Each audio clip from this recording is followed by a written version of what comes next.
your background, as you mentioned, like in the interview as well, was in the public sector, in the Yes. NHS, working as a nurse, and you're working a lot in the field of diversity and inclusion. And also there is this link and this book that is coming out about nurturing your network that you have. So how was your, what prompted you to write a book, and what got you so passionate about the topic of building your network and networking? I'm curious to hear the story.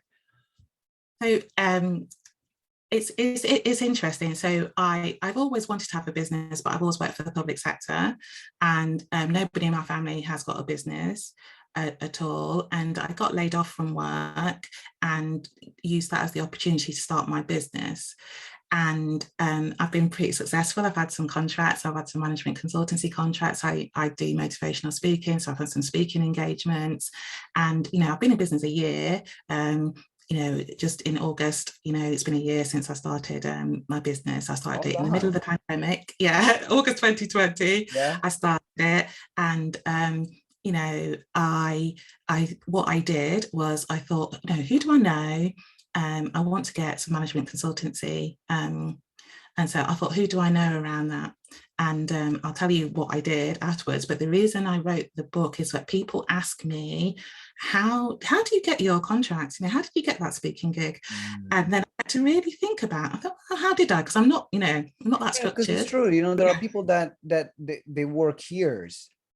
Yeah. And they really struggle, or it takes years to get the foot in the door. While in a year you've been able to achieve what a lot of people might do in like 5 or 6 years. Yeah. And people have asked me about it. And so I had to think about it. And I realized that I used my networks. And I also used my networks in my career, because I had a successful career in the NHS. I was fairly senior in that. I met a lot of people, and I keep in touch with everybody. I really do. I never shut the door on anyone, ever. And I also remember something about them. And that's, so business cards, no good for me, because I won't remember anyway, but I remember what I associate with them. And what I did when I left my job is I looked at all the people in my own personal network. Somebody in my network commented on a LinkedIn post, who's a chief executive of a hospital. And so I emailed her, I messaged her and said, can I talk to you? I said, I'm starting a business, and you'd be my ideal client. What would you be looking for in around diversity and inclusion for your business? I just want to know. And that really helped me. And she was fabulous. And she introduced me to some people.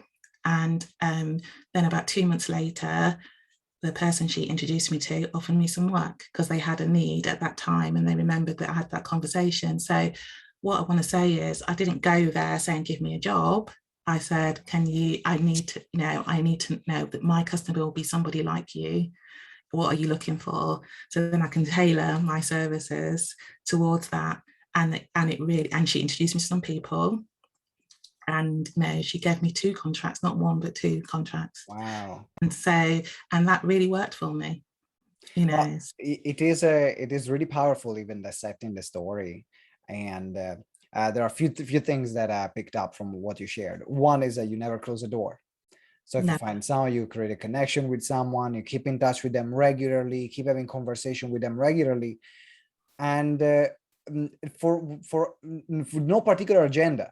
It's not that you're reaching out to when you need something, because I think that a lot of people, they remember the network only when they need something. And it's like, oh, I need something from you, so I'm going to reach out to you. Yeah. And that every time that person reaches out to you is just because they need a favor, they have an ask, and sometimes you don't even want to answer them back and just ignore the message because of that reason.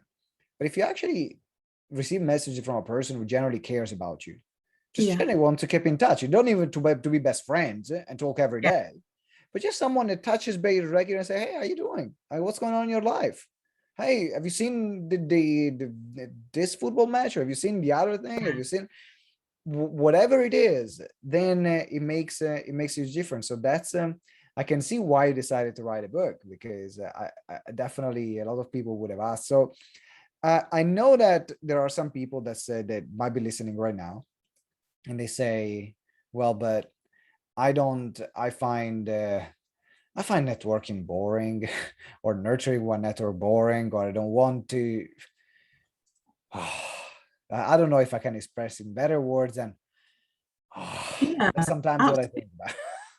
You know, people are like that. I have said before that before I started writing this book, I actually didn't know that there were sort of things that called networking events, and I Right. didn't know, I Okay. didn't know that there were businesses that was their prime thing that they did. I literally had no idea, and that's not how I network. I network in everyday conversations. I network walking down the street. If I'm in a situation with people, I want to have a talk with them, and they then might become part of my network. That's how I do it. So my point in saying that is, networking, it can be structured, and in the book I talk about a way you can structure it. But I've also talked to people in researching the book around, they say, oh, I don't like networking. And I go, well, tell me what you do then. And then they say, oh yeah, people say to me that they like talking to me, that, I'm really interested in what they've got to say. And I goes, well, you're networking then, aren't you? That's networking, whether you know it or not. So, so that's, I think the book is, and I know sort of, they have women's networking organizations, and sometimes women find it more difficult to sort of go to places by themselves to do that sort of like, have that elevator pitch, and sort of like, I'm Dawn and I'm the diverse nurse and I can do this. But it doesn't have to be like that. Any situation, if you go to an event, you can network there. I was at an event last week, my first in-person event since the pandemic, and I wasn't really feeling it, but I thought, no, well, the best thing to do is to use this as an opportunity to get to know people that I don't already know, and ask them about their business, and see if there's any commonality there. And it was very successful. And if you're in a mastermind, or if you're in a Facebook group, get to know the people in there, because when people, as you said, when people on Facebook message you and say, oh, do you want to come on my course? I'm like, I don't know you. Why would I want to come on? So, but if we've got a relationship and I want to help that person, I will. That's really interesting, because one of the things that I've always hated is the structured networking event. Yeah. And that's why I ended up having so many speaking gigs, because what I said is that instead of going and networking in Yeah. the elevator pitch and so on, I was like, I'm going to deliver a presentation. Whoever wants to connect with me after the presentation, then I'm networking with everyone in the room, and then everyone can come to me and have a relevant conversation. But most of the time, if I'm going aside of it, because that was my primary, and still is my primary networking strategy, is a speaking strategy. But Yeah. the sitting down, what do? You have 1 minute, next.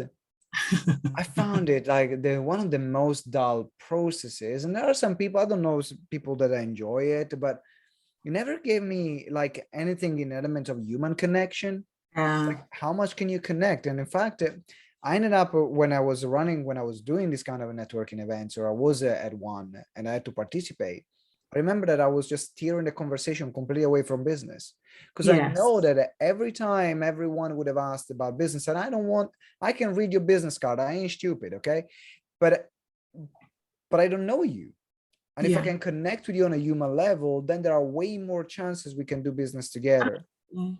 And It's I about like. trust. It's about trust, isn't it? And what I think in those sort of like 1 minute pitch sort of situations, you've got no idea of the person, their values, what's important to them. Why are they doing it? Are they doing it because they just want to make money? Are they doing it because they want to help people? What's behind all that? And I think, I know when I spend money, I need to be invested in the person I'm buying from, particularly if I'm buying coaching, if I'm buying something that's going to help me with my business. I need to be really sure about the person who's delivering it and that they align with my values. And there's ways of finding that out. And there's ways of how people engage with you and how they respond to you. And I know in my buying decisions that's made a difference. If I feel like I'm just a number or pound signs, I'm not interested. And I know that's and that's why I'm all about developing the relationship, because even if a person isn't interested in your services, and that is absolutely fine, it's really good to know that person anyway, and they may know somebody who's interested in your services, and they will remember the interaction they had with you and they will refer back to you. And that's happened to me so many times.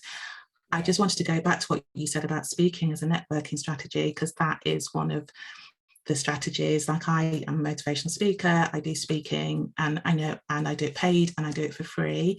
I have never done a speaking engagement and something hasn't come out of it for my business. 100%. Never.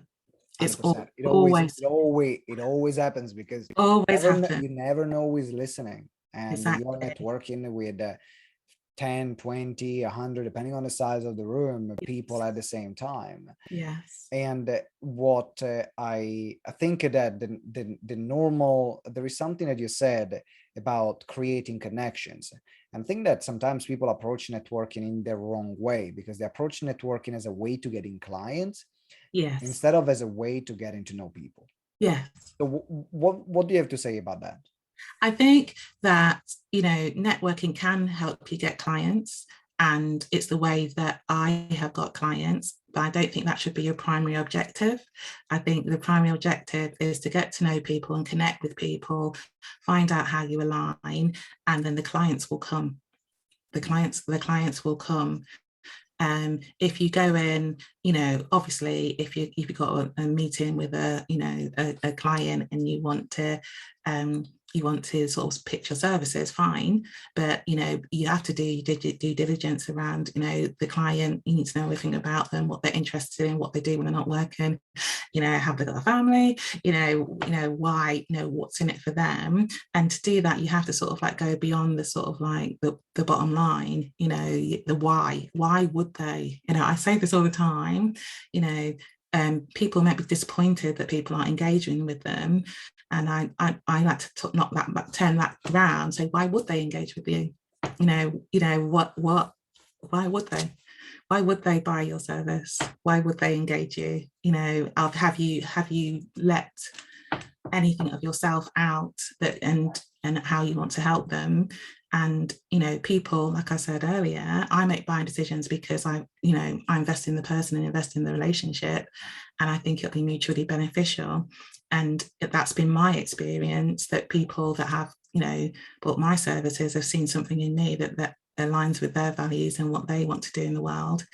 And that has helped. There are lots of ways to make money, and there's lots of networking is one of those ways. And you can, it's a marketing strategy, it's a communication strategy, it's all of those things. I didn't know that.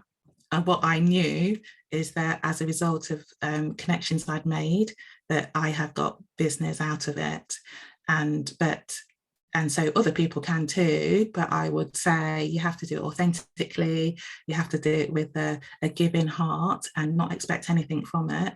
And and then the results will come. There's all the time in the world for funnels, for webinars, or whatever. That is all cool. But in it, if you want to make a community, which is one of the things I want to do, in sort of diverse nurse network, it's about developing you have to develop relationships that goes beyond an exchange of business card. It could be on the 1-minute pitch. Yeah.